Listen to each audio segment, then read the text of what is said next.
విశ్వ మానవ కళ్యాణం కోసం బిజాపురం మహారాజకోట ఆవరణలో శ్రీపాద బాపనార్యం మహాన్నదాన ట్రస్ట్ ఆధ్వర్యంలో ఈ నెల 23 నుంచి ప్రారంభించిన సవిత్రు కాటకాగ్ని చైన మహాయజ్ఞం 5 రోజుల పాటు నిర్విఘ్నంగా ఘనంగా కొనసాగి బుధవారంతో వైభవంగా ముగిసింది. చివరి రోజున దత్తాత్రేయ శ్రీపాద శ్రీవల్లభ స్వాముల వారికి పంచామృత అభిషేకాలు, వివిధ ఫలాలతో పుష్పాలతో అర్చనలు, దత్త గురుచరిత్ర పారాయణలు ఋత్వికులు ఘనంగా జరిపారు. అలాగే భక్తుల చేత దత్తహోమం నిర్వహించి మహాపూర్ణాహుతి గావించారు. అనంతరం అశేషంగా తరలివచ్చిన భక్తులకు మహాన్నదాన వితరణ చేశారు. ఈ సందర్భంగా శ్రీపాద బాపనార్య గృహం పండితులు అల్లంరాజు, సత్యనారాయణ శర్మ మీడియాతో మాట్లాడారు.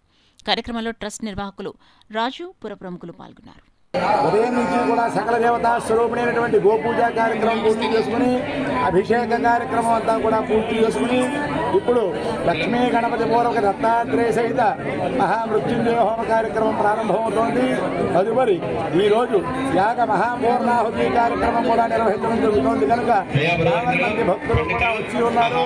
అందరూ కూడా భక్తుల సందోహంతో మేళగానంతో ఎందరో పండితులు కూడా దూర దూర ప్రాంతాల నుండి విచ్చేసి చతుర్వేద పండితులు కూడా విచ్చేసి అందరూ కూడా వేద సభ కూడా పూర్తి చేసుకున్నాము.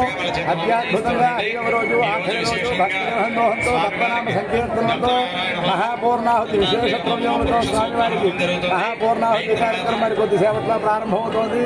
అలాగే శ్రీపాద బాపనార్య మహాన్నదాన ట్రస్ట్ వారి ఆధ్వర్యంలో రామరాజు గారి దంపతులచే శ్రీ మల్లాది వారి వంశస్థ శ్రీపాద బాపనార్య గృహంలో శ్రీపాద శ్రీవల్లభ నరసింహ దత్తాత్రేయ పూర్వక గురుపాదుక సహిత లక్ష్మీ గణపతి స్వామి వారి ప్రతిష్టాపన కార్యక్రమం ఈ యొక్క యాగ కార్యక్రమం సందర్భంగా కూడా పూర్తి చేసుకున్నాము.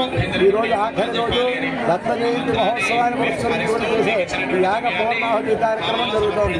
ట్రస్ట్ వారందరికీ కూడా అన్నదాన కార్యక్రమం అందరికీ కూడా ప్రతి ఒక్క భక్తుడికి కూడా అన్న ప్రసాదం అందాలనే ముఖ్య ఉద్దేశంతో శ్రీపాద బాపనార్యుల మహాన్నదాన ట్రస్ట్ వారందరికీ కూడా భోజన వసతి ఏర్పాటు చేసి ఉన్నారు. కనుక అందరూ వినియోగించుకుని స్వామివారి అనుగ్రహాన్ని పొందుతారని ఆశిస్తున్నారు.